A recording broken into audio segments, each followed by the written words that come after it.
vicious little viper maligning the man every day on the radio for 6 years. People just figure he must be doing something right. And also, since you've leveled your opprobrium at John Glenn lately, I must say that you don't have enough class to even stick to the bottom of John Glenn's shoe. Where do you get off criticizing John Glenn? Well, I'll tell you where I get off. I watched the Senate hearings, and I saw how he conducted himself. When you say, where do you get off, you act as though a person needs a license, a special badge. I can criticize him just as you can criticize me. This is America. We don't need a license to criticize someone. Well, you hold court every day with your cabal of brain-dead yahoos out there in radio land who call in for a daily liturgy. Why am I get off the phone, hang up. I was trying to ask him, why am I being nice to you? I want to tell you something, folks. I want to share an observation I made. This is one of the strangest anomalies that I have uncovered in my career. Whenever I try to be nice to someone, like I was trying to be very patient, I was patient with Steve, and I tried to have a discourse with him, defend myself, but not scream at him, not hang up on him. I didn't want to hang up on him. I didn't want to hang up on him if for no other reason then I think it's better radio if I keep him on. But if I'm trying to respond and he just keeps hollering, most people who attack me do that. Have you noticed that? They attack me. The attack is finished, and there's that brief, imperceptible moment where you know they're expecting a retort. And just as I begin to respond, they start hollering again.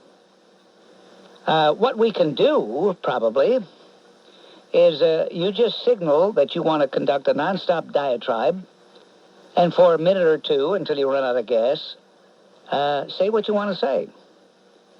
But I will not tolerate someone like this person screaming in my ear when I try to respond.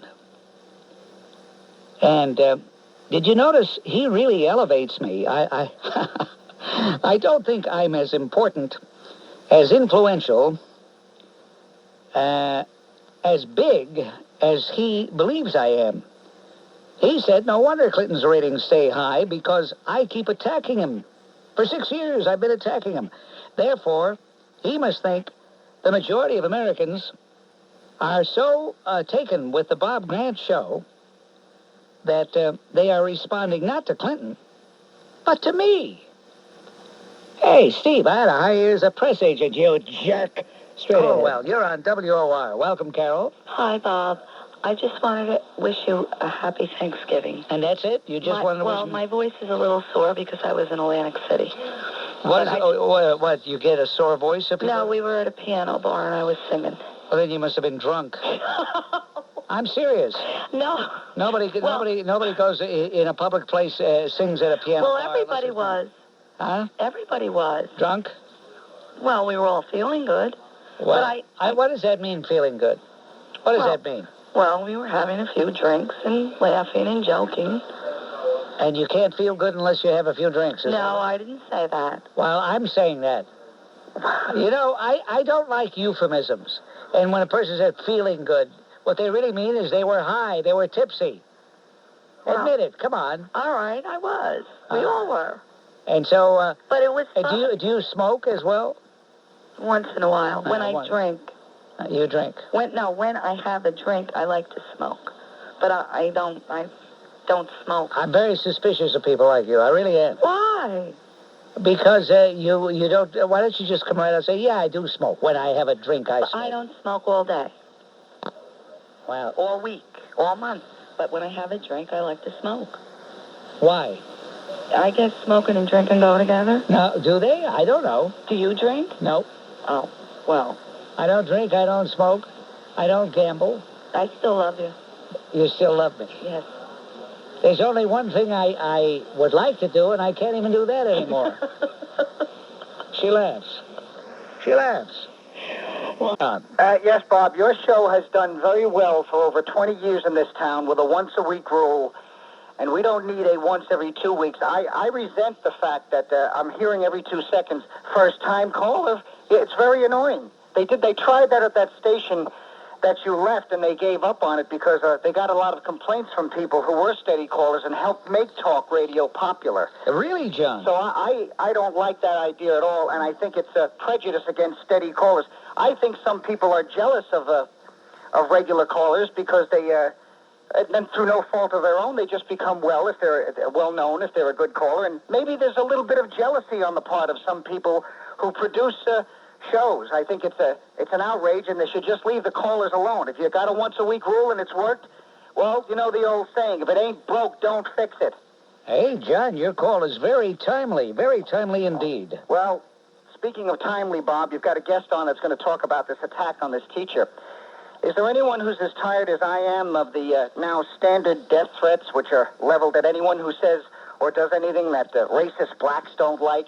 And it doesn't have to be a white person either. Conservative blacks are also threatened by these black Nazis.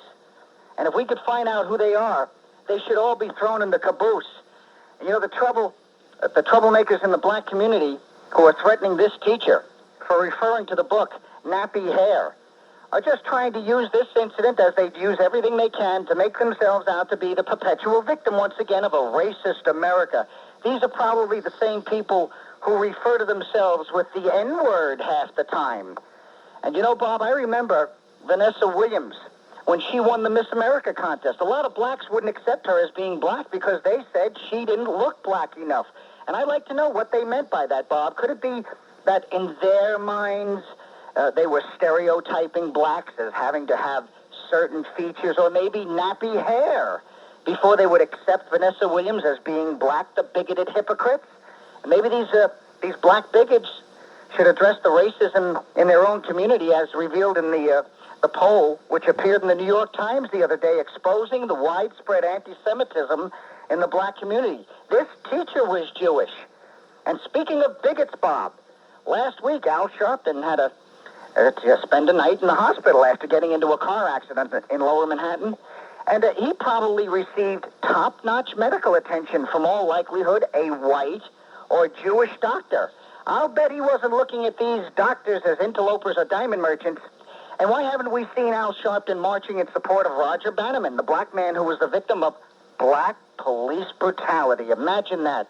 Roger Bannerman's dead. Abner Louimer isn't dead. Yet there's no marches or chance of no justice, no peace. Could it be that it's because the cops involved in this case are black and probably members of the racist black police organization, the Guardians? Thanks, Bob. All right, thank you. And keep the once-a-week rule. John, I thank you very much for the call. Frank? What is a king? I ask you, Bob Grant, what is a king? Not a king in the sense of Eastern and Oriental potentates, but how the classical Greeks thought of a king. They believed that a king serves the people. The people did not serve him. They believed that a king commanded men's loyalty not through fear or through purchase with gold, but he commanded it and earned their love by the sweat of his back and the pains that he endured. That while they watched, he didn't sleep. He didn't stay in his tent while they went into battle. He led them in battle. He bled with them as they bled. Now, Bob, that is exactly what George Washington and the blessed founding fathers thought of what a president should be. A man who represented his people, who was of the flesh and blood of the people, who was not above the people, but there to serve the people. A man who served the law, who did not allow the law to serve him. A man who was part of the law, not above the law. But what sits in the White House, and this is very dangerous, what sits in the White House is an abomination, for he is above the law. He has set himself up as imperator, as emperor. The law does not apply to him. It does not apply to the rodent that sits beneath him, Al Gore. It does not apply to that freak, Attorney General Janet Reno, who has politicized the Justice Department, who has twisted and perverted the law, who lets Al Gore get away with crimes, who lets Bill Clinton get away with crimes. We must realize that what we have in the White House has nothing to do in any way, shape, or form the great tradition of the men who gave us this country. And let us never for one instance believe any of this pseudo-Marxist crap that they teach us history as the economic reasons for the American Revolution, as they seek to denigrate and degrade these great men. For these men were like the ancient kings of classical Greece.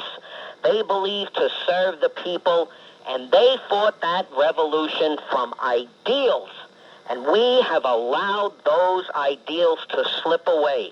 And I'm telling you, Bob, the fact that Al Gore is going to get away with this shows this country is on the slippery slope to an imperial destiny. Thank you. And fortunately, once again, Frank of Queens is right on the button. Unfortunately. What this is saying, folks, and I didn't talk too much about it because I have been predicting this all along. And when you predict something, when you know in advance something is going to happen and it does happen, what is there to say? But the fact is that this administration, unlike any administration before, has been able to get away with virtually anything and everything. Confiscation. Well, the Marine officers knocked on doors and asked the people to give up their guns. They gave up toy guns, antique guns. They did it in a very nice diplomatic way. The police basically didn't want any video cameras there or anything. How do you know all this? Well, I can have him call you. This has been... No, I don't know the guy. It's just a voice on the other end of the line. It could be another flake. I don't know. Many complaints went into the NRA, Bob. And they complained to the NRA. Many complaints about this went into the NRA. Now, what is the name of this nondescript town? Hanna, Maryland. Hanna, Maryland. Right. Why did they choose, as you say, a nondescript hick town? And I don't like to call any town a hick town because we may have listeners there. Right. Well, Bob, it was a military objective. Before you move into a big urban area, you try to get feedback so you can better implement your tactics and strategic plans. I tell you, this all doesn't ring true. Bob, this is voluntary confiscation. You realize that you either confiscate or you voluntarily give something, but you don't have a voluntary confiscation. You understand? Bob, they knock on your door and they ask you to give up the guns to see your reaction. Cut it out. Bob, it's true. I don't believe it yet. Well, I will have... I don't believe it yet. Bob, I'll tell you what. I'll have him send you a copy of a tape and call you and your listeners. All right, I want a copy of the tape. Yes, I will. Bob, by the way, I want to mention to your listeners there's a big powwow this Saturday, a big impeach Clinton rally on the steps of the Capitol building Saturday at 12 o'clock. Matt Drudge, Larry Clayman, Luciana Goldberg, Arkansas State Police Officer Mr. Brown, Alan Keats is going to be there, and there's going to be a big party afterwards. It's the same crowd they had a couple of weeks ago. Bob, the war continues. All right. Okay, Bob, have a nice day. I mean, she totally had control over this interview, which is what an interviewer is supposed to do. Yeah, you have control. Having control is one thing, but being rude, I didn't think being she was rude at impertinent, all. being snide, being sarcastic. Well, you obviously are a big Clinton supporter. What does that have to do with it? Well, it has everything to do with it, you snide little broad, you. The way you said, it's Jenna. Well, I'm sorry, my name isn't Jenna. Not It's Gina. Jenna. I could tell by the Harry, you anxious wouldn't like tone it. of your voice that you were going to be somebody that was miserable. I'm miserable? I think, well, you sound miserable to me. Anybody who would think that Diane You're Sawyer... the one that sounds a little miserable, Bob. Not me. Really? Yeah, you're the one that's a little cranky and a little out of control tonight. Out of control? Well, I get out of control if somebody says something I don't like. Well, I'm sorry if my name isn't Gina. Well, you should have humored me. Well, that's true. When I mean, get you know, as old as you are, I guess that's what you need. I mean, you know, when somebody's insecure, you should take pity on them. Anyway, I thought her interview was great, and I thought Ken Starr, the man who can dish it, can't take it. Wait a minute. What do you mean he can't take it? What did he do that he showed he couldn't take Folded like it? a cheap camera. Folded? In what way did he fold? Well, you're the one that's been saying it all night. No, in what way did he fold? Well, she made a ninny out of him, I guess. No, seriously. In what way did he fold? Oh, he had that little smirky look on his face the whole time, and then What do you mean, that look? What is that look? That smirk that he has, that perpetual smirk that he has on his face. Oh, perpetual smirk means that you have observed that before. And then, so you didn't like it? Get off my phone. I don't want to talk to you. I don't want to talk to you. What a phony. He had that perpetual smirk. What the heck is a smirk? What she means is she never liked Ken Starr to begin with. Doesn't anybody approach anything like that with an open mind? I must tell you, when I began watching the interview, I was trying to watch with an open mind. And after a while, it became apparent that Diane Sawyer wasn't interested in interviewing Ken Starr, in getting Ken Starr to speak for himself, but in proving to people in the media, in television land, how great she was. Look what I did to Ken Starr. Give her a gold star, not a Ken Starr. Scott. You never let the man elucidate his ideas. He was, I think what irritated you was the fact that you had a man that seemed to have the credentials from the way he spoke, but he dare have the audacity that he wasn't lockstep like with all the other doctors, and he was judging the grounds, the practice on the morality of the practice. And that's the point he was trying to make. But you wouldn't give him a chance. You wanted to punch his face in or something like that. You're right. You're right. Well, who are you, the thought police?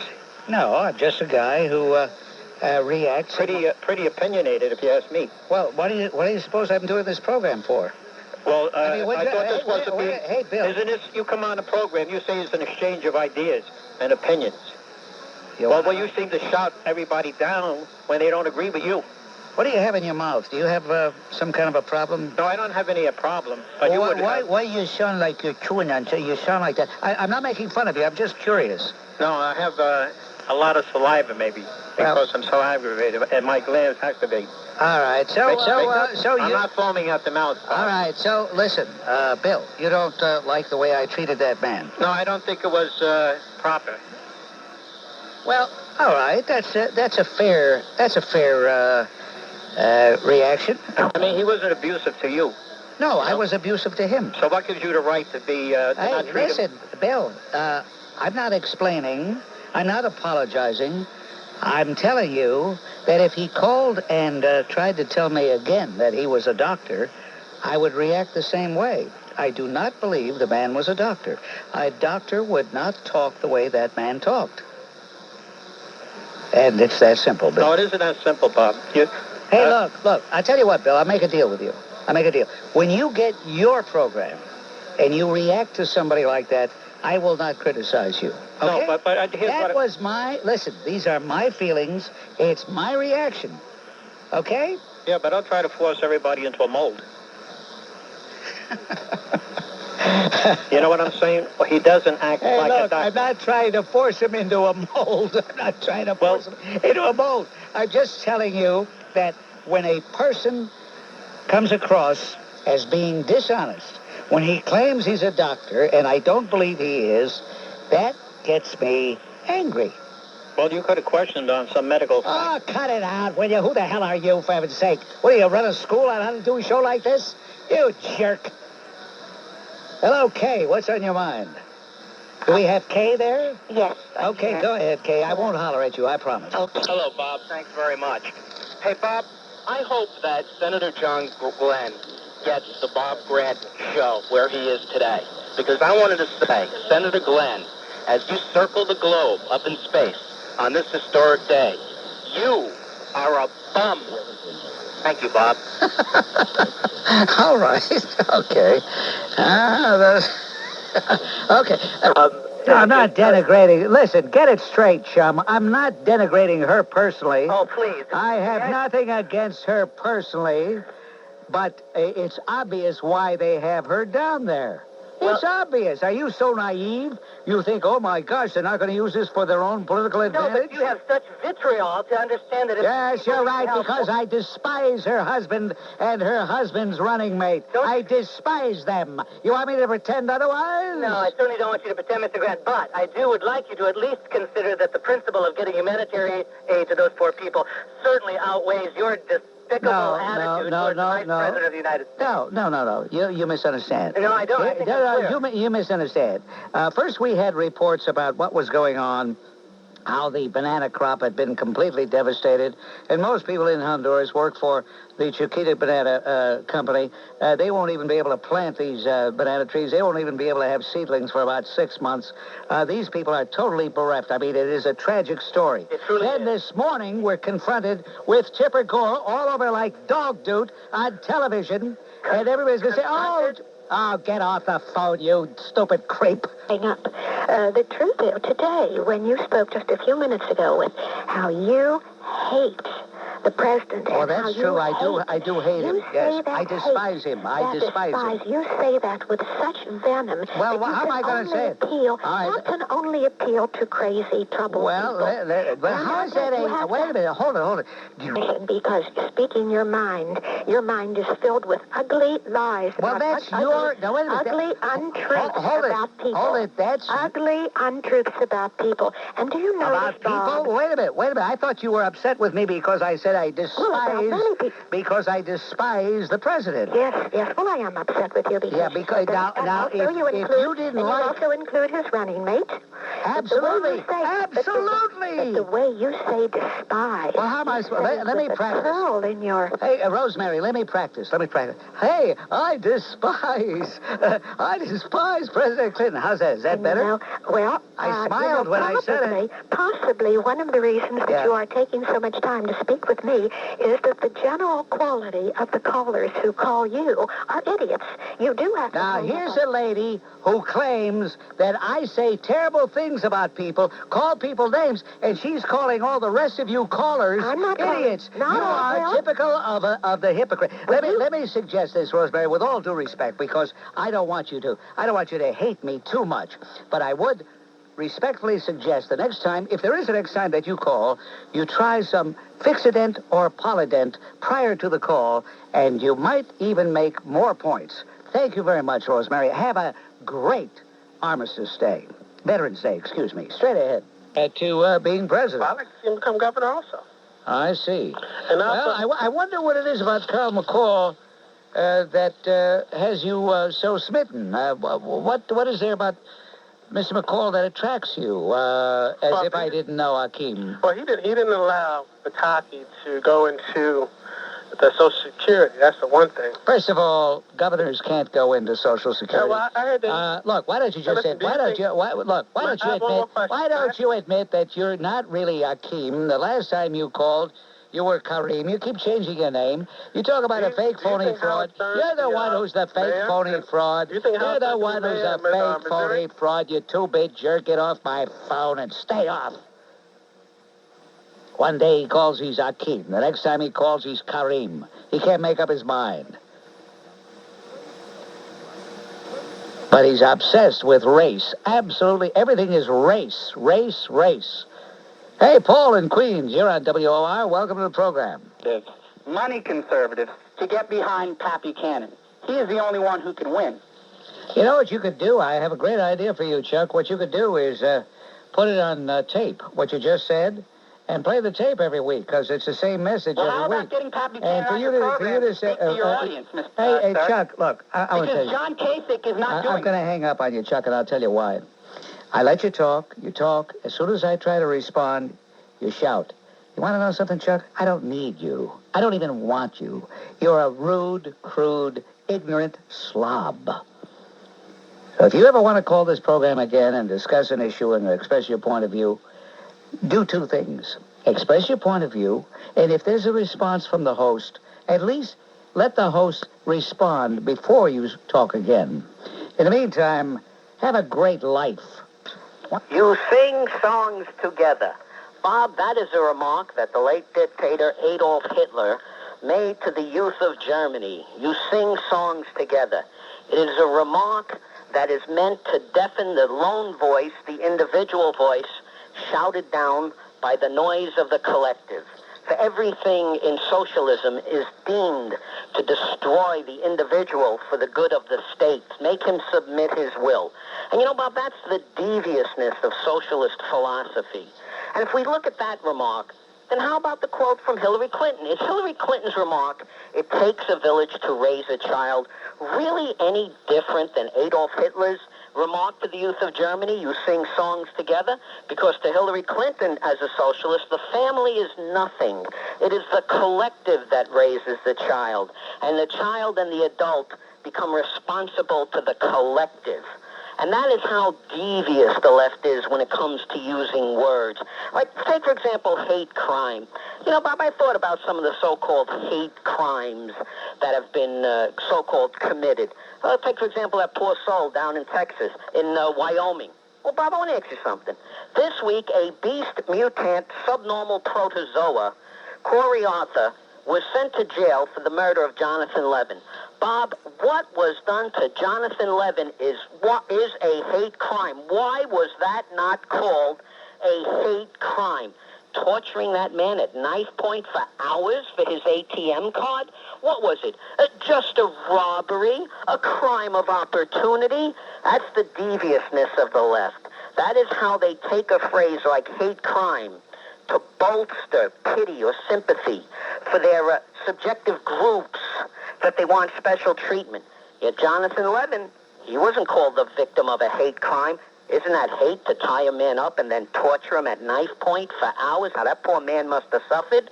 And what about what happened in Washington, D.C. 2 weeks ago, which only came on the news once, and you never heard it again?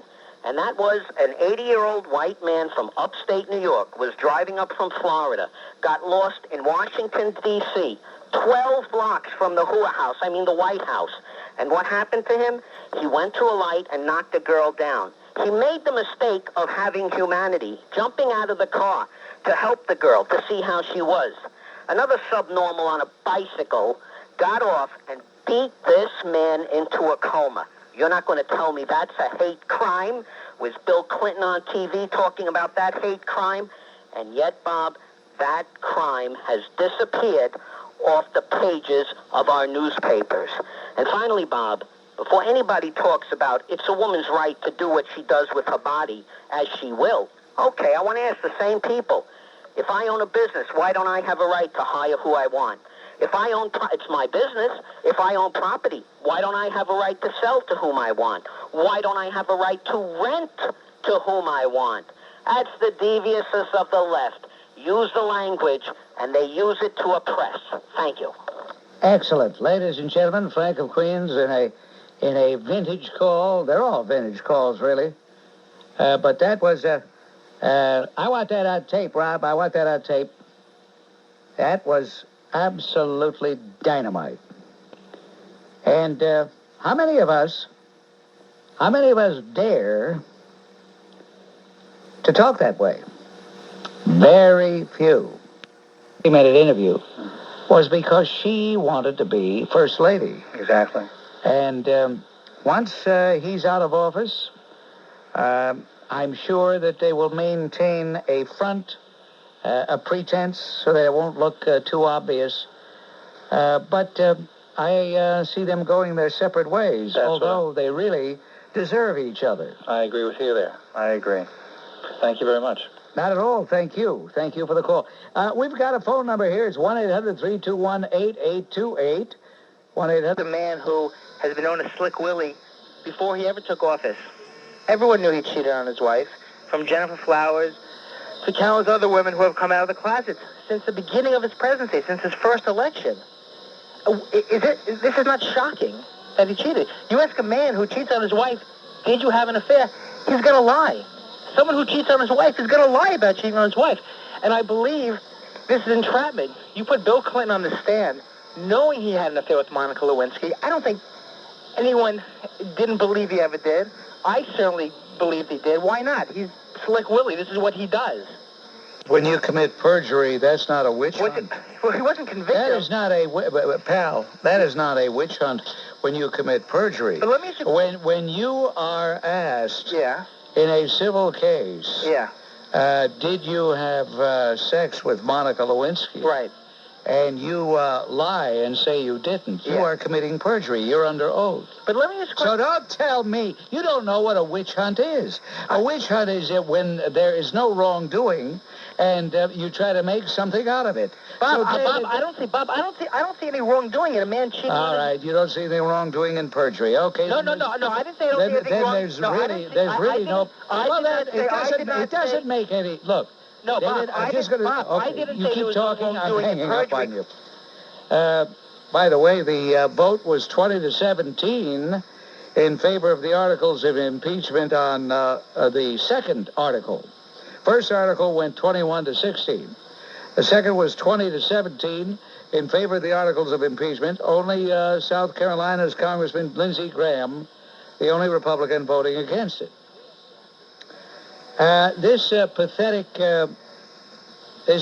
person, this callow youth who was just on the line here, this David, he probably reflects the stupidity, the ignorance of most Americans. Because, as was stated over and over and over again, we're not talking about sex, we're talking about perjury. John in Bensonhurst, you're on WOR. Welcome to the program. How are you, Bob? What's on your mind, John? I'm sorry, I came the way I didn't want to. It's a pleasure talking to you, and I have to say that what goes around comes around. I guess this is time to pay back because he got away for so long, and I think this is a triumph for him to be kind of, for the people to know that he really was lying, and it is what is really showing.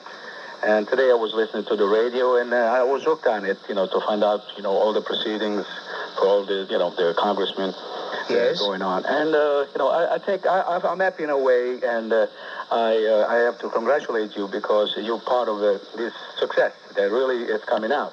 That means the American Constitution, the American people, they're still, they can be in the dark. That means that they're still alive. They still believe in the true cause of what America means. And I have to thank you for signing my book in a way. If you remember, it was I sent a page in. If you remember that, you signed it for me. It was for a friend of mine. He was very happy, and he was really crazy about. And how did you get it signed? I said, well, this is what I did. Was a trick that I invented. All right, John. Thank you so much for calling. Most considerate of you to make this call, and no thanks is necessary. I was very proud to be able to do it. Thank you, John.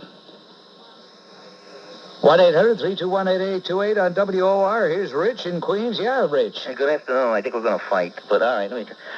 You once had an author on your show who wrote a book, A Return to Common Sense, how a law by itself can't think. I not only see perjury, but I also see the questions posed for perjury, and by virtue of that, determine whether perjury should be waived or not. We shouldn't only be governed by the laws, but our own appraisal as well. Now, let me give you an example. Who do you disdain more?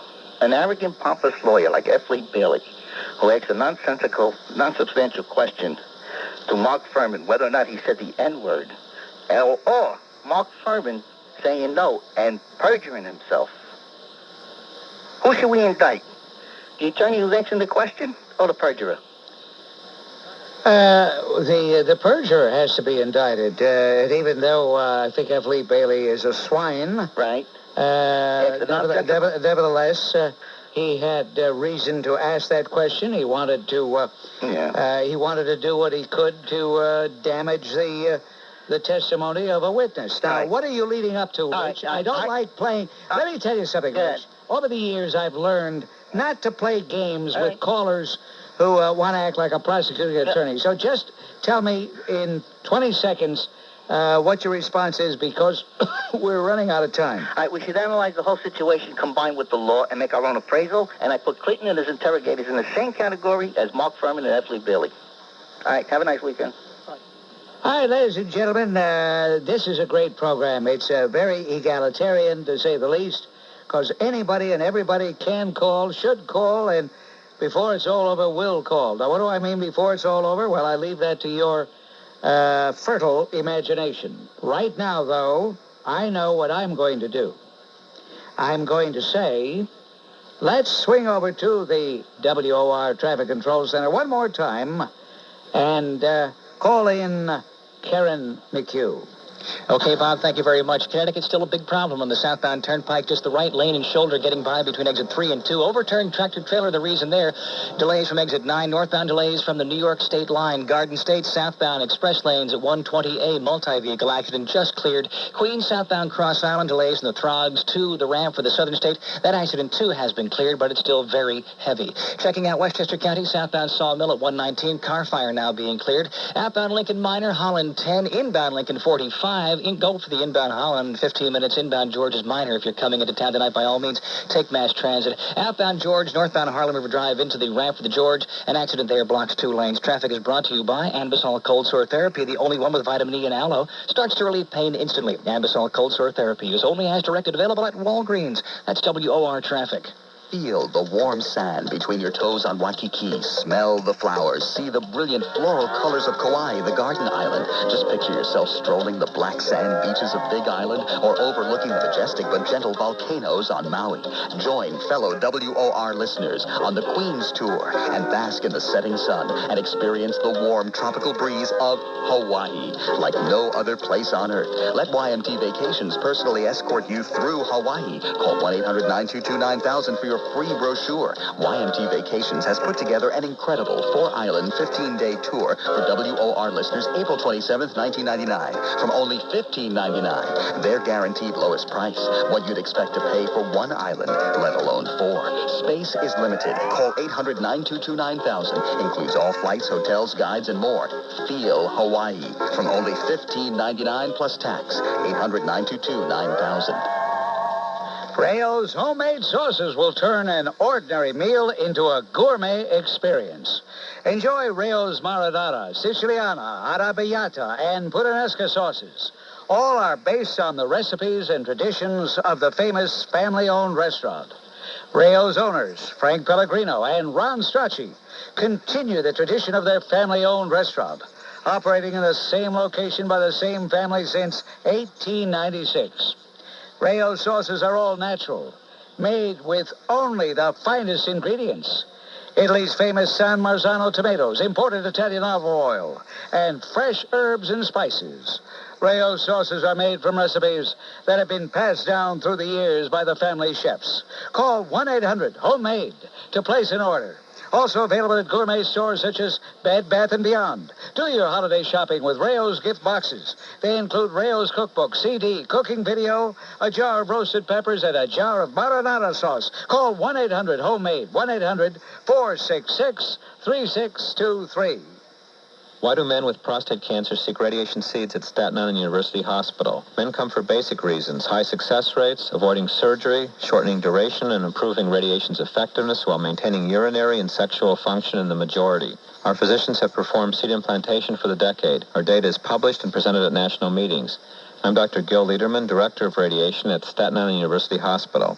Having placed 100,000 radiation seeds, our appeal is experience, high success rates, and avoidance of urinary incontinence. Compared to others, we give a greater dose of radiation over less time. Thus, it's effective and convenient. Seed placement takes 60 minutes, and the patient returns home or to work the next day. Like you, our goal is cure. Learn how our experience, full seed dosing, and sequencing with body radiosurgery can benefit you. To receive a videotape or attend our seminar, call 1-800-285-4584. The Radiosurgery Center at Staten Island University Hospital.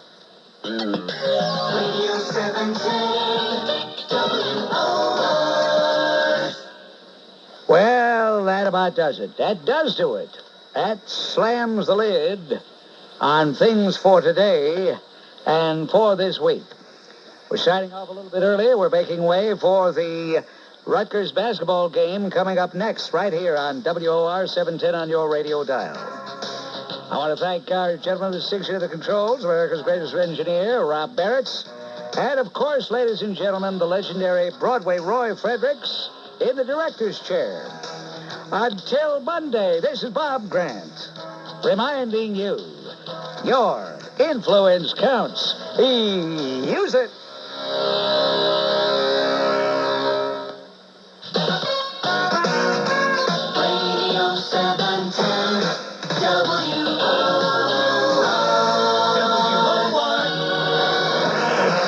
Let's say hello to Bob in the car. First-time caller. Yeah, Bob. Yes, how do you do?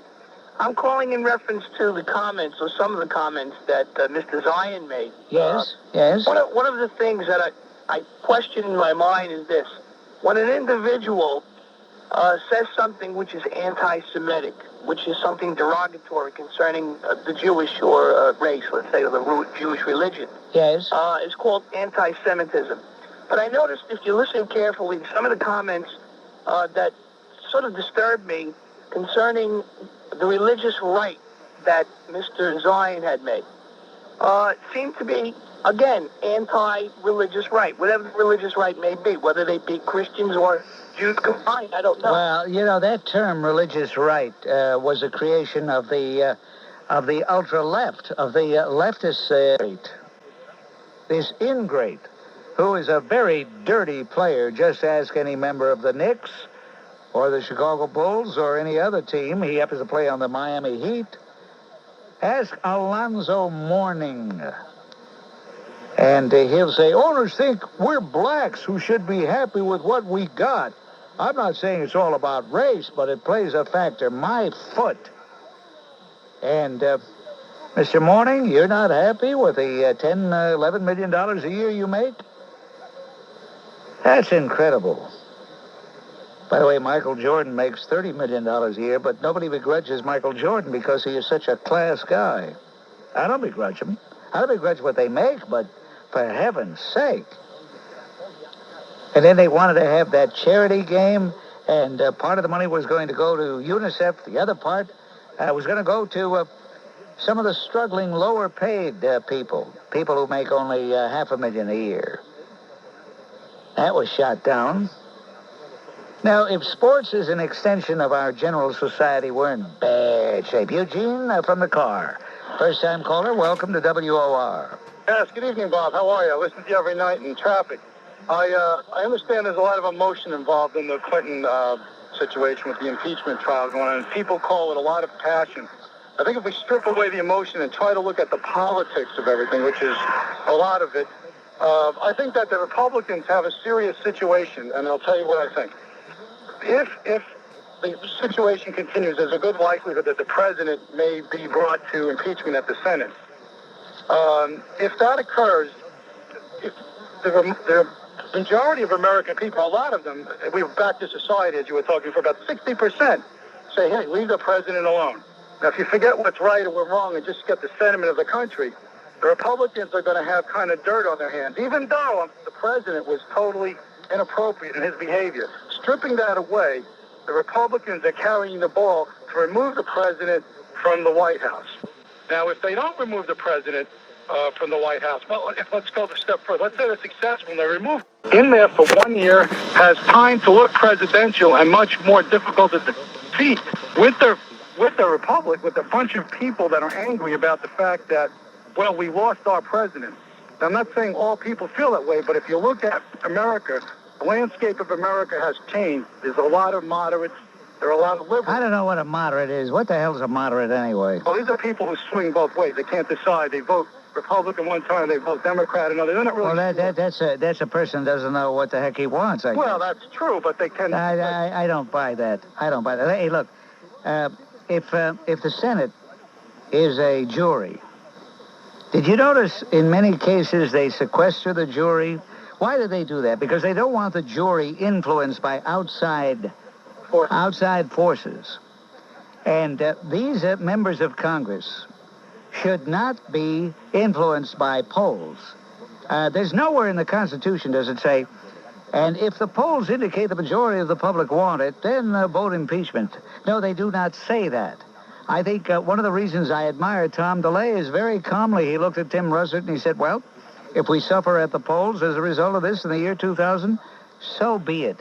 But we have a job to do. And he means it. He's sincere. I don't see how we can say the rule of law means anything in America when a known perjurer is let off the hook. Now, there are people like Representative Lindsey Graham of South Carolina who say if he would only fess up. Well, That's true. If he would only fess up, he should have done that in January. He didn't do it. He doesn't want to do it. It's not in his nature to do it. He just can't do it. He's a psychopathic case. Bob, you're right, but the point I'm trying to make to you is the political endpoint, that with Clinton being gone, he's replaced by Al Gore. I know that, and that's what the Constitution says, that the vice president replaces him. But that shouldn't be a reason not to impeach. If they're going to say, well, he really should be impeached, but we don't want an incumbent Al Gore to run against, then they're putting politics ahead of constitutional rectitude. That's true. I guess I guess if you really analyze it, I'm thinking that the fellows in Washington always put politics first.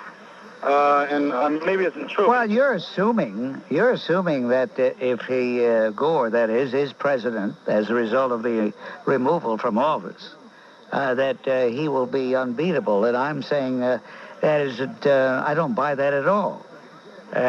So just merely that he's incumbent doesn't mean he's going to be unbeatable. George Bush was an incumbent in 1992. And besides, the Senate will not vote to convict anyway. You understand? Yes. So you won't have that. You won't have that worry. You need 2/3 of vote, right? You need 67 senators, and they're not going to get 67. Okay? Well, thank you, Bob. Not at all, Eugene. Thank you, and I hope you drove carefully while you were talking to me on the phone. People probably were looking at Eugene, saying, "Who's that guy talking to?" Well, if you're listening on your radio, he was talking to me, Bob Grant, here on WOR. So there.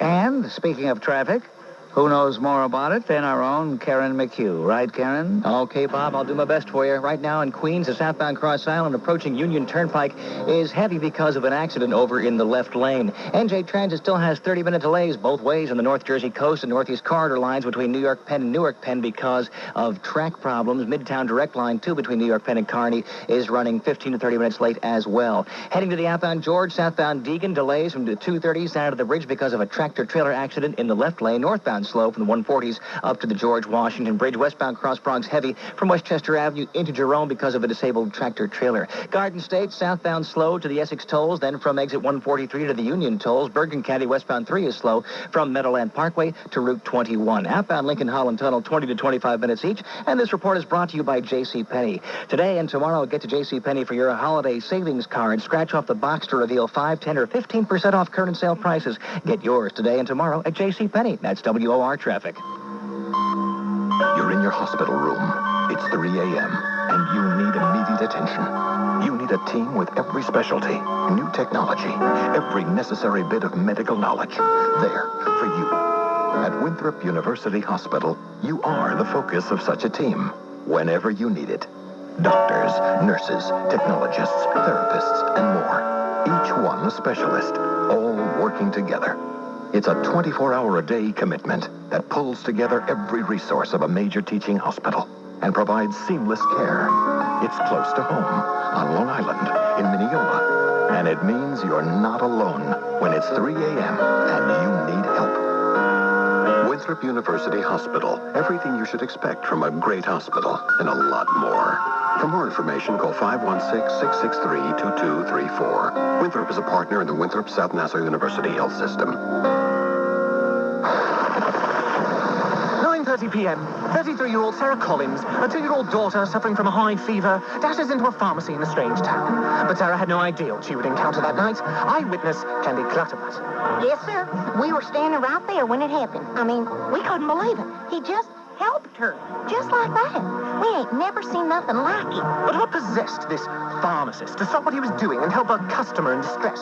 Special Agent Carl Dietrich, FBI. It turns out he was one of these good neighbor pharmacists. They're all over the country. They get their kicks out of being kind and knowledgeable and taking the time to talk to their customers. We're keeping an eye on this world. A dark night, a sick child, a worried mother, and a helpful pharmacist.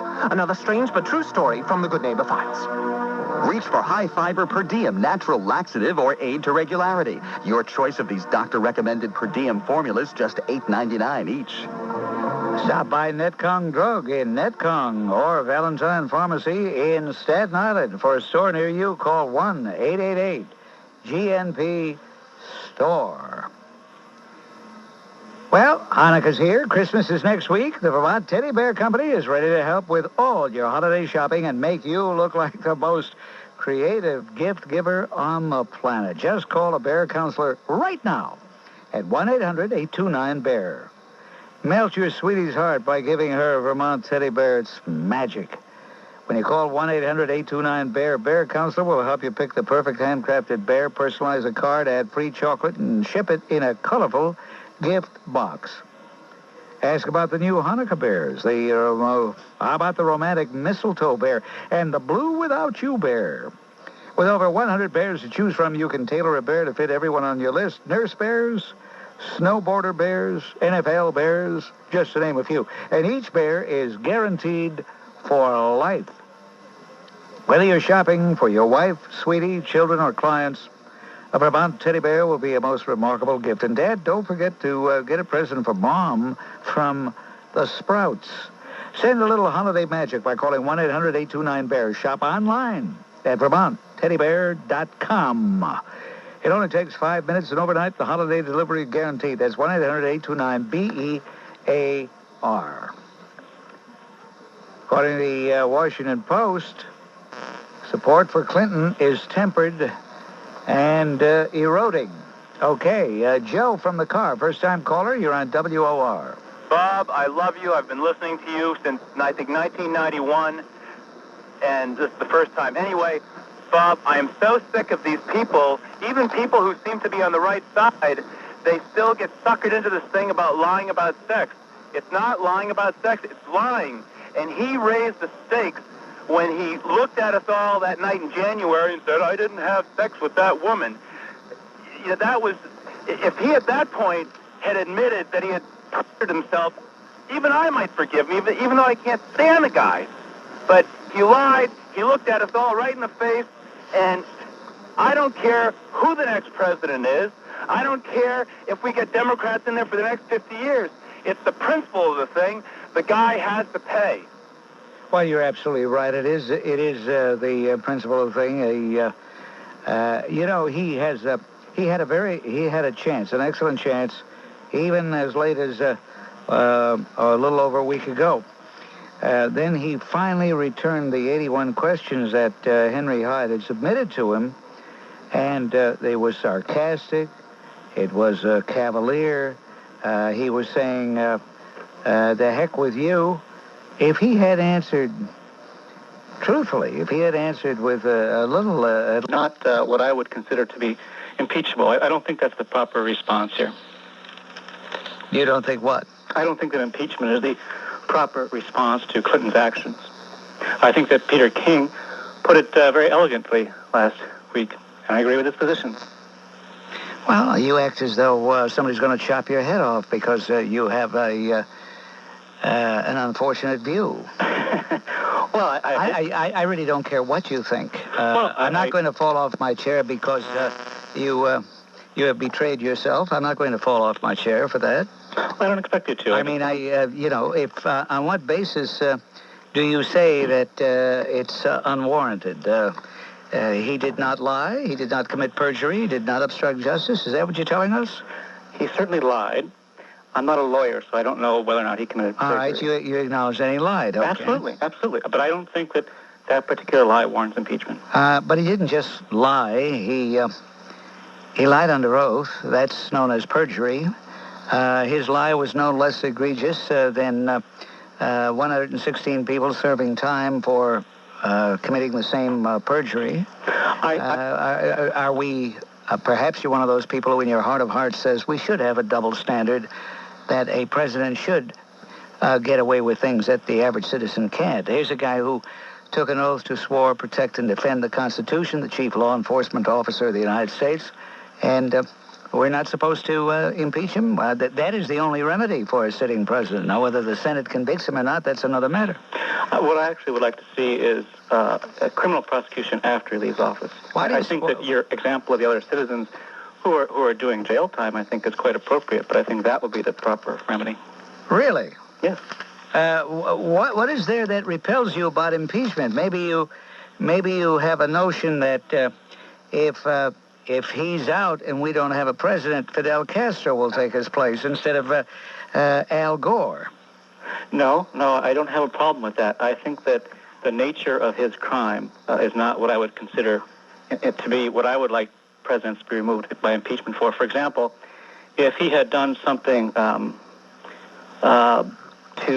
for example, if the investigation of campaign financing had been pursued and found very credible evidence that he had accepted foreign contributions to influence a campaign, that's the type of action that I would think I would want to remove a president by impeachment for. Well, we had a guest on yesterday who said that that's really what he was wishing they would have pursued, because that's really the serious crime that Clinton has committed. But allowed that, we're not getting him on that, so we're getting him on this. But the fact is, we're getting him, and we're getting him on constitutional grounds. But I think there are shades in that argument of the end justifying the means. Well, you're playing with words, and as you indicated earlier, you're not a lawyer, so yeah. Well, we disagree. You'd make a good one, though. They play with words. That's their specialty. Daniel in San Ysidro. Well, if it were, let me ask you. See what I mean, ladies and gentlemen. See what I mean. See what I mean. He calls it deceptive, illegal, unconstitutional. And I was about to ask him, if that were the case, why didn't Judge Johnson throw it out? Why didn't she give a summary dismissal? I like that question. Those are good questions. I probably don't have answers for it at this time, but he is, meaning we're talking in reference to Mr. Starr, is under all sorts of investigations at the present time. Time will bear us out, perhaps, if justice is going to be served. Yes, I'll grant you that. But we're not at that point particularly right now. Miss Johnson's point of view, I don't have the papers in front of me, and neither do you. But I do know that she did not throw she did not throw the case out. And you're trying to do what the other side does all the time. When things get sticky, you try to turn the spotlight on Kenneth Starr. It has always been this way. I haven't stopped. And that's what you do every time. Well, of course, because the thing should have been stopped from the beginning. Bob, we have a republic. What, you understand this, just like I do. No, you don't. You don't understand it, apparently. You don't understand it, apparently. What kind of representative government would hold impeachment hearings against the will of the people? You know what kind, and I know what kind. Only a treasonous kind, okay? No. This is... Andrew Johnson may have been acquitted in the Senate, but he was not charged with treason. So you're trying to hide behind the treason bush. It's pathetic, Bob? Pathetic, Bob. You are a good soldier. You will follow your Fuhrer into the bunker, no matter what. Bob Grant on WOO. So I'm wondering this. Wait a minute. What does that mean? He's got this thing. Well, he likes her. He's got this. So what? So he likes her. Okay, fine. I understand all that. She's kind of cute. She's cute. She's a nice person. A little curly hair, but at any rate, my question is this. If he went out with her and she performed the same thing that Monica did with Billy, Slicky, Bill shouldn't get mad, right? No, he shouldn't. Because that's not sex, right? But that's right. Hey, that's right. That's right. So let's see. Wait a minute. According to him, though, according to Clinton, he couldn't get mad at your son. Right. Because your son wouldn't be having sex, but he could get mad at Chelsea. Johnny, you're a sophisticated man, and you understand the absurdity of Bill Clinton saying, she had sex, I didn't. Even his supporters, even Bill Clinton's supporters, should be offended by that. Exactly. I don't know if you remember, well, this is a silly I even started out by saying that. Of course, you remember a guy named Brendan Byrne from New Jersey. I like Brendan Byrne. I like Brendan Byrne. Let me tell you. I had lunch with him over at Pal's cabin one afternoon. First question he asked was... West Orange. Huh? In West Orange. Pal's cabin in West Orange. That's the only Pal's cabin I know. Right. And he said, Bob, are there any Democrats you like? And I said, well, I like you. Well, the funny thing, let me tell you the story with Brendan Byrne. He was the James Florio, the ultra flaming liberal, and, he was for all the programs and the giveaways, and he was like the Spacim Mario Cuomo. Oh, no. He was never as bad as the Spacim. But he was close, though. You know why I can't compare him to the Spacim? Go ahead. Because Brendan Byrne is not a malicious person. His policies may have been wrong. His political instincts may have been wrong, but then again, he got reelected. But you know what happened? He's a decent man. Cuomo's not a decent man. Well, see, I don't know when you had lunch with him, and I'll tell you why I say that, because he was a flaming liberal, and then, unfortunately, and I really mean this seriously from the heart, I don't know if you recall when his daughter was mugged in New York City. What about it? Well, about a week later, this guy changed. You see, the whole purpose of this call is to try to make you see, well, not that you wouldn't know, but the country see that the hypocrisy with Bill Clinton. And when Brendan Byrne's daughter got mugged in New York, this guy turned from a left-wing, flaming, limousine liberal to a conservative like in 2 days. So the point of the matter is, baby, when it hits home, it's a little different story. And, it's funny because, you hold no animosity towards Chelsea. She happened to be born to two, skip over the word I'm thinking about it. All right, listen, Johnny, I find you very interesting. I wish we had more time, but time is something we're fast out of. Thank you very much. Straight ahead, everybody. No? Okay. I mean straight ahead to Greg from Chatham. Yes, Greg from Chatham. Welcome to the program. Good afternoon, Bob, on this historic occasion. Bob, I'm on the MSNBC webpage, and they have 2 votes going. The first one, the question is, do you think the timing of the attack on Iraq was politically motivated? Out of 37,464 responses, yes, 64%, no, 36%. The second question is, did politics spur the air attack? And out of approximately, let me get the page up here. Here we go.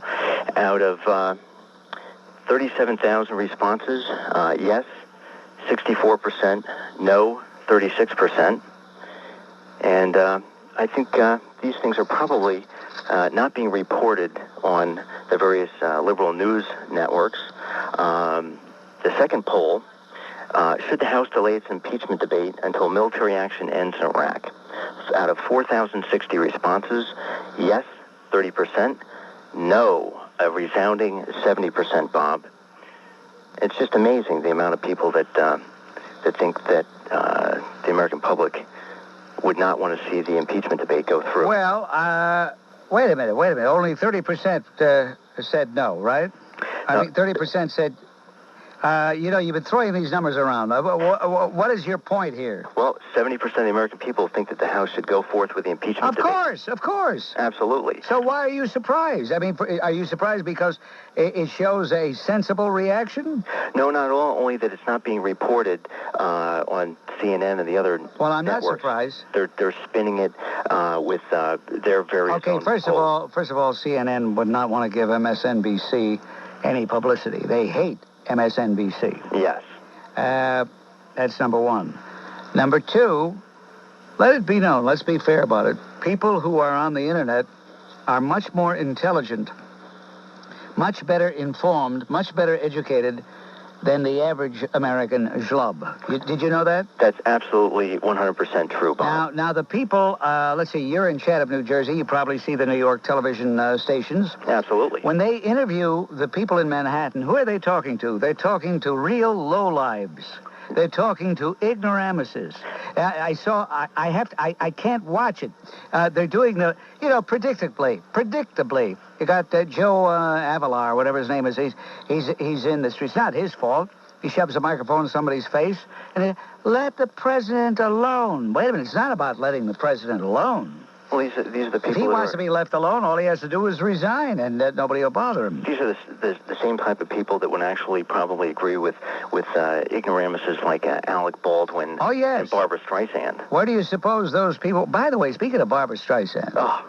Now, I understand from a magazine piece that she insists on her grapefruit being cut a certain way in her home. And when she comes down... to eat her breakfast, beginning with this grapefruit that must be cut a certain way. Her day begins with she'll get a massage. She has somebody there giving her a massage, a pedicure, a manicure, a facial, Then she may go to some Beverly Hills restaurant where she might have a watercress sandwich on pumpernickel toasted. Well, Bob, all she needs is a kingdom to rule, and then she would truly be a queen. Here's a woman in a $12 million mansion with about 17 acres of grounds, who, when years ago, it was estimated had $20 million. I'm sure she has much, much more. And she's going to tell people what they should think, what they should do. Well, she's filled with almost as much hubris as the Sfatzim. Hubris and hatred. She is a real hater. Thank you very much. Thank you, Greg and Chatham. Bob Grant here. And what's ahead? For 5 minutes or so, I determined that he ought to do the next Jerry Springer version in a political way, because that's exactly what it looked like to me. Jerry Springer show, hosted by Chris Shays. And I took offense at it. I didn't know that people who were elected officials had to act like that. Well, Chris Shays is one of these Republicans who feels overawed by the Democrats. He's grateful. Apparently, his district, which is a liberal district, Connecticut is one of the most liberal states in the Union. In spite of the fact they have a very fine governor by the name of John Rowland, who happens to be Republican, nevertheless, it's a very liberal state. After all, they elected and re-elected one of the most left-wing nerds you could ever possibly imagine, a guy by the name of Lowell Weicker. And don't forget, they have in the United States Senate Chris Dodd. But anyway, apparently the 5th Congressional District of Connecticut is primarily liberal and therefore primarily Democrat. And I suspect Chris Shays feels the only way he can stay in office is to cater to that element. But, Bob, he acted like a female in that he got so overwrought with his emotions he couldn't control himself. Nothing against women, but it would seem to me that a man might be able to manage himself a little bit better than that. And he didn't even get what he wanted. He didn't get to meet with Clinton the next day, or Wednesday. That got all postponed because of the war, remember? Well, yeah, I think the only way he can redeem himself is to vote for impeachment.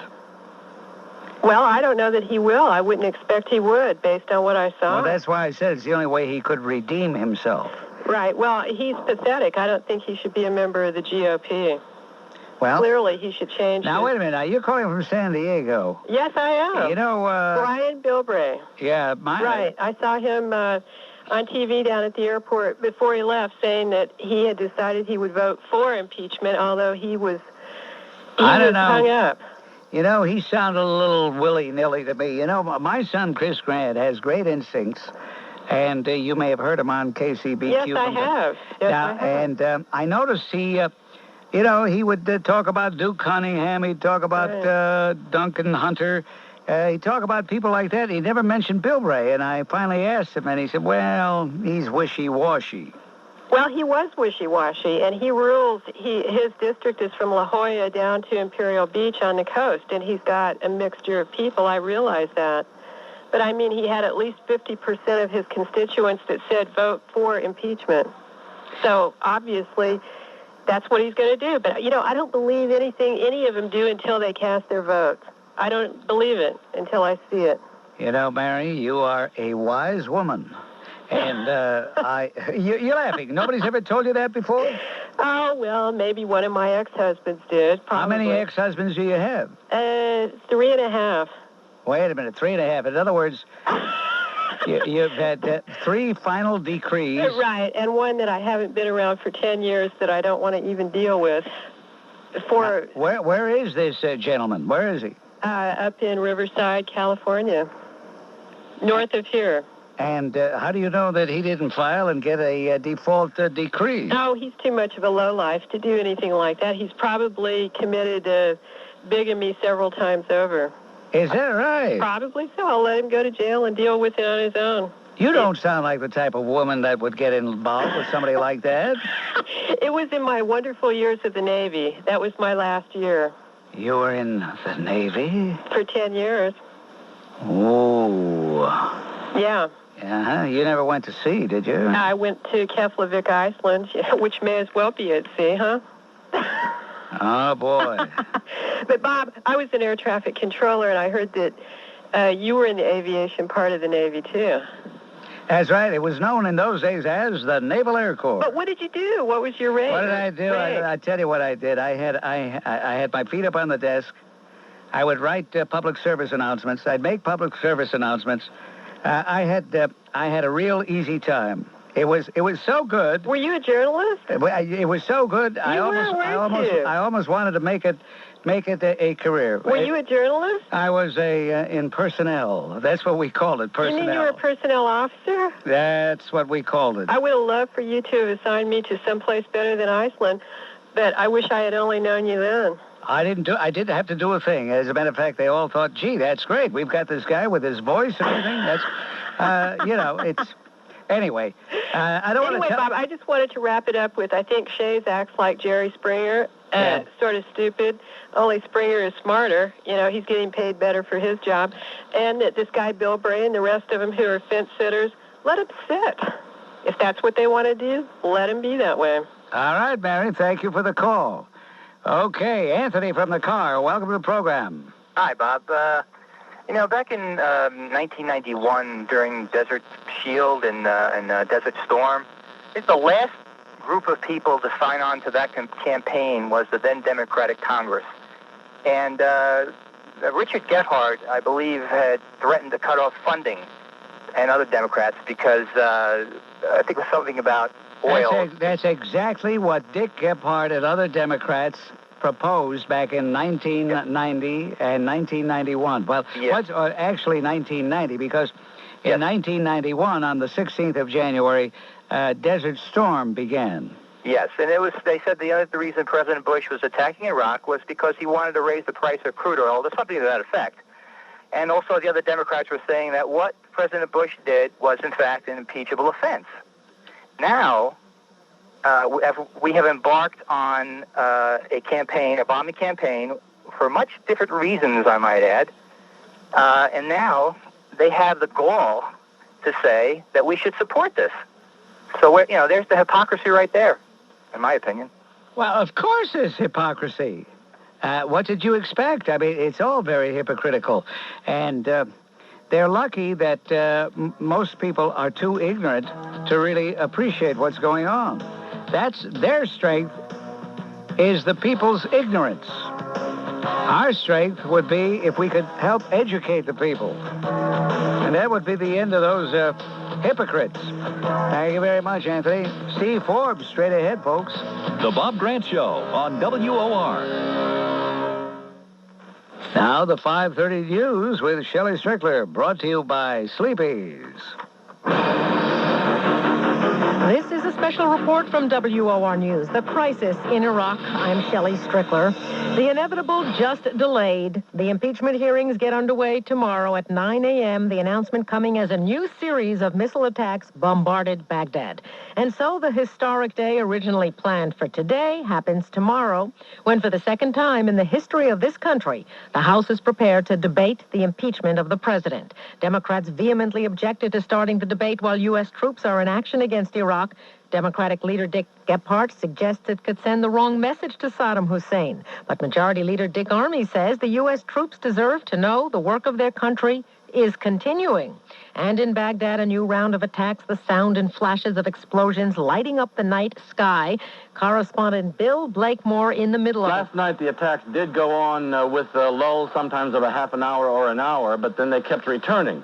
So this is possibly the single biggest group of explosions that we've had here right near the Ministry of Information. They're targeting the center of Baghdad tonight quite clearly, and that is generally from the palace area. Of course, we cannot go out to see exactly what it is that's being hit. Damage and casualties still not clear. But what happens in these cases is you probably know. They get the death penalty, and then they get a stay, and then they get a stay, and then they get a stay. Right.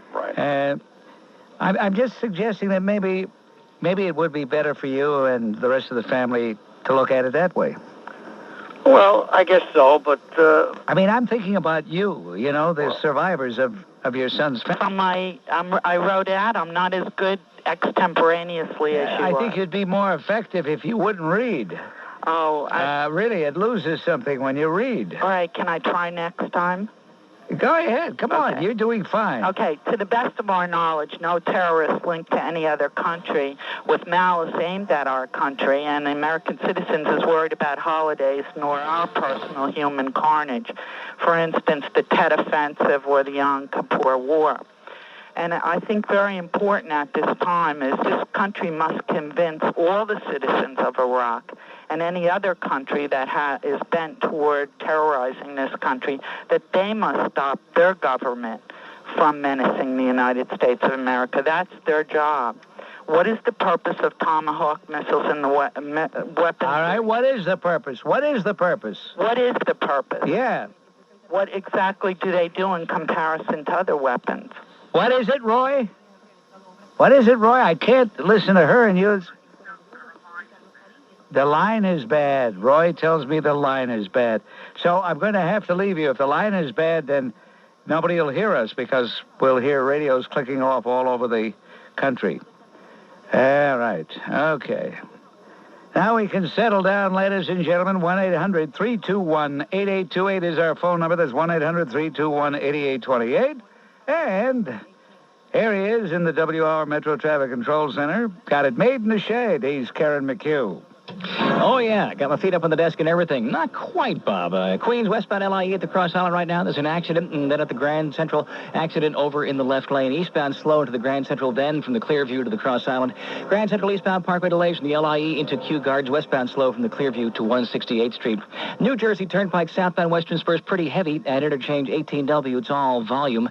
Bergen County westbound Route 4 has delays from Queen Anne Road to Hackensack Avenue with an accident being cleared. Hudson River Crossing southbound Lincoln Tunnel 10. Then it's heavy on westbound 495 all the way out to the Turnpike. Holland 20 minutes out of town. Inbound George 5 to 10. Inbound Holland 5 minutes. If you're trying to get into the city via the Lincoln Tunnel, don't do it. Inbound Lincoln Tunnel 45 minutes coming into the city. Outbound George, northbound West Side Highway has delays into the 150s into the 110s because of an accident. Slow after that up to the bridge, heavy on all other approaches. Traffic is brought to you by JCPenney. Shop JCPenney tomorrow and Saturday. Save more on your gifts and take an extra 15% off sale prices with bonus coupons from Friday's paper. This Friday and Saturday only at JCPenney. That's WOR Traffic.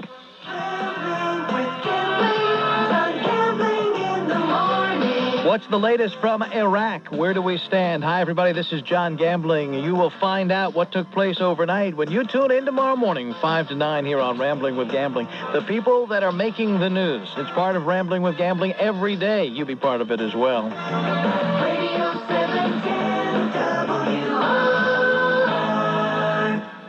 If you or someone you know has been permanently injured, the law firm of Sullivan & Leopakis PC can help. With teams of experts, experienced trial lawyers, and offices located for your convenience at 120 Broadway, New York City, 55 Mineola Boulevard, Mineola, Long Island, 126 State Street, Hackensack, New Jersey. Sullivan & Leopakis PC has taken on the big corporations, the medical industry, insurance companies, and HMOs. When tragedy strikes, don't let them get away with it. Just call Sullivan & Leopakis PC today or anytime for a free consultation by dialing 1-877-726-7529. 1-877-726-7529. You can listen and talk to attorney Pam Leopakis live on Talk Law Tonight every Sunday evening at 11 p.m. right here on WOR Radio 710 by calling Pam Leopakis at 1-877-PAMS-LAW. That's 1-877-726-7529. This year, the place to go for all your holiday shopping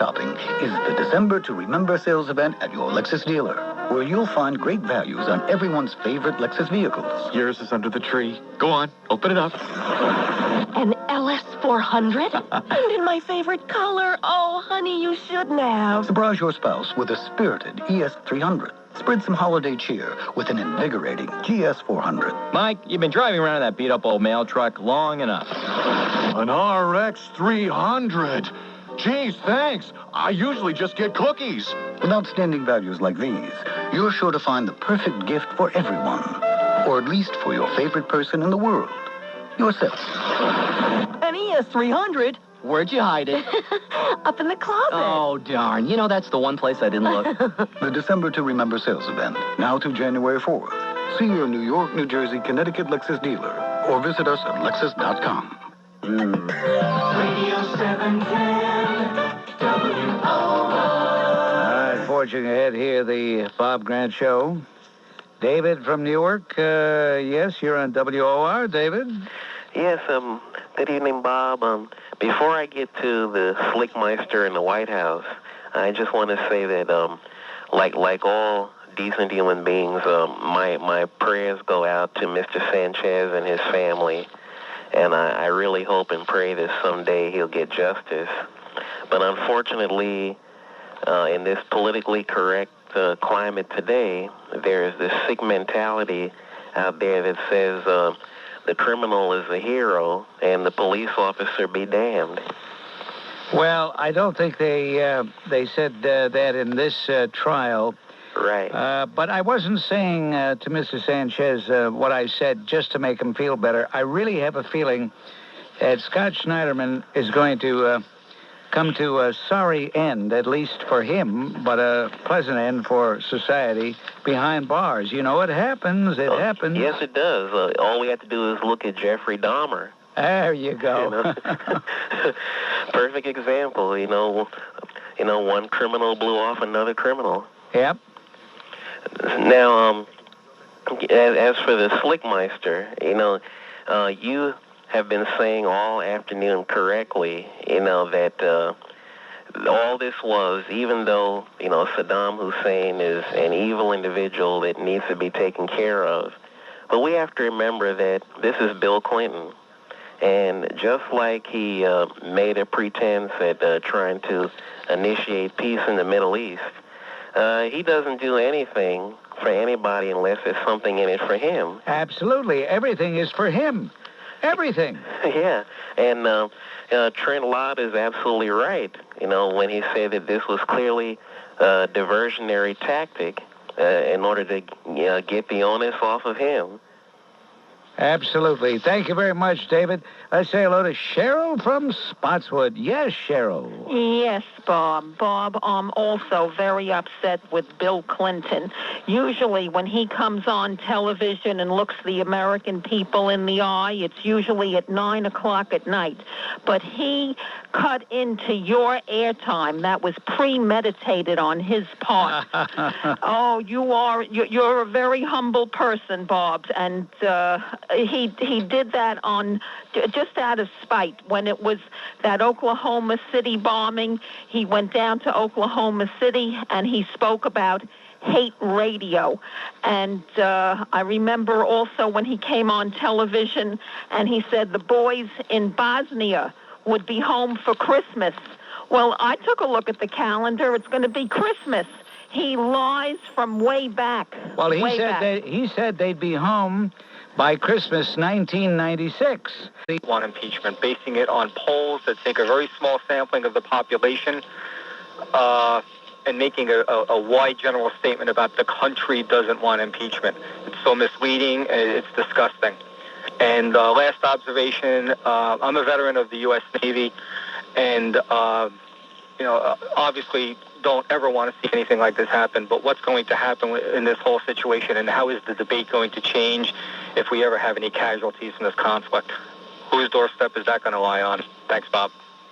Well, if there are casualties, two things come to mind. Number one, people shouldn't be surprised. I mean, that's what happens when you're in a military action. And anybody who dons the uniform and goes into action has to know that there's an element of risk. It's not a risk-free situation. Look, we had 3 fine firefighters, fine young men, in the city of New York, trapped in a narrow hallway fighting a blaze in an apartment building. All 3 of them dead. I'm sure they were aware of the risk when they took the job. I'm sure they were aware of the risk when they went into that burning building. The people there must, you talk about surreal, and that's the word for it, must feel very weird and can't be altogether sure that a missile might not hit the target and might hit them. That's possible.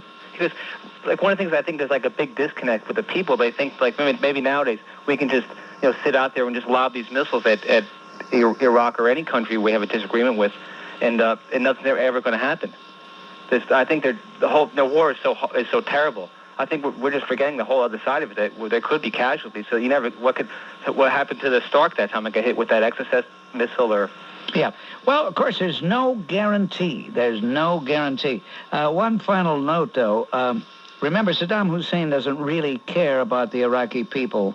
He doesn't care about them one single bit. He's only concerned that his military weapons have been hidden sufficiently. And guess what? We're not destroying them. You know why? We're afraid that if we bomb the biological warfare and the chemical warfare stores, they would be released into the atmosphere. So we're avoiding them. Isn't that makes it even more strange. Thank you, Chucky. Straight ahead, everybody. You're listening to The Bob Grant Show on WOR.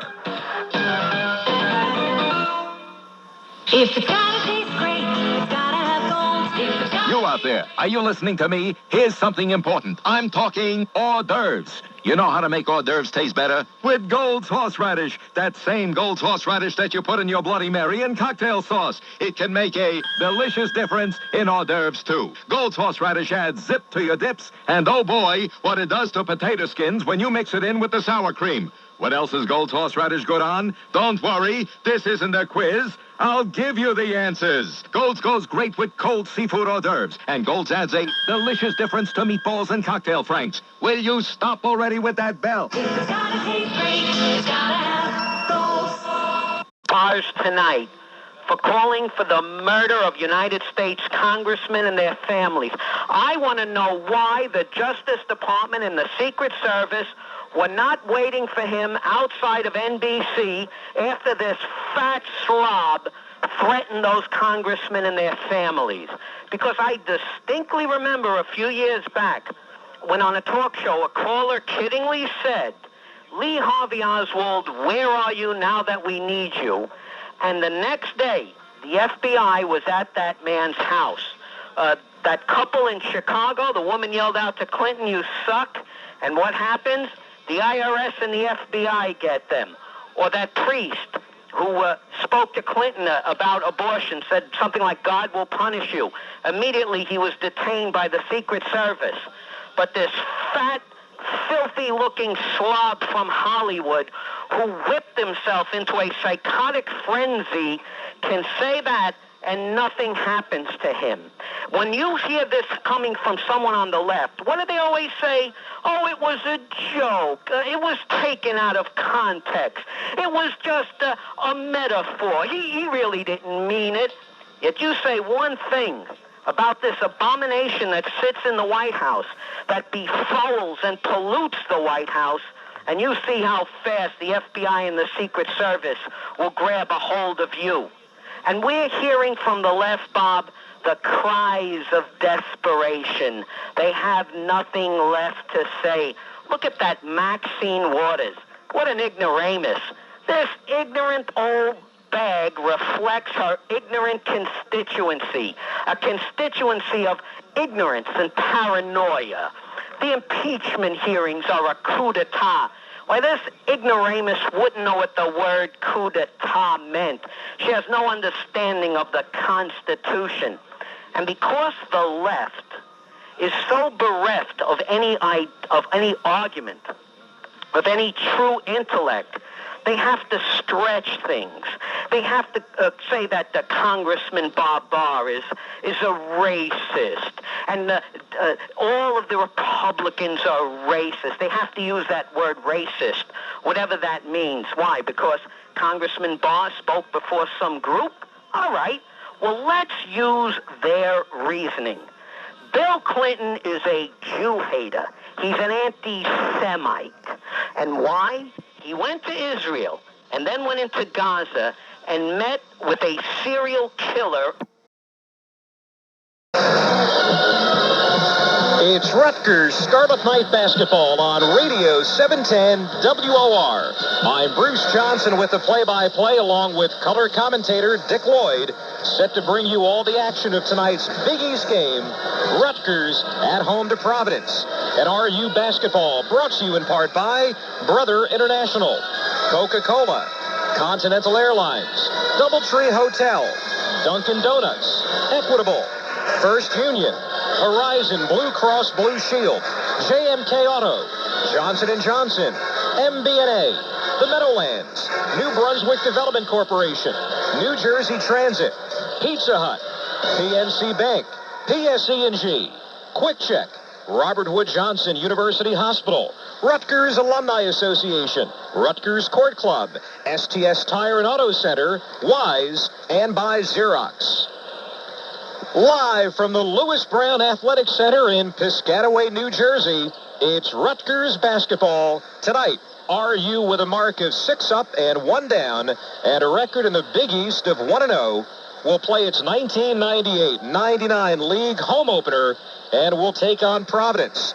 Friars coming in with a mark of 6 up and 3 down, and a record in league of 0-1.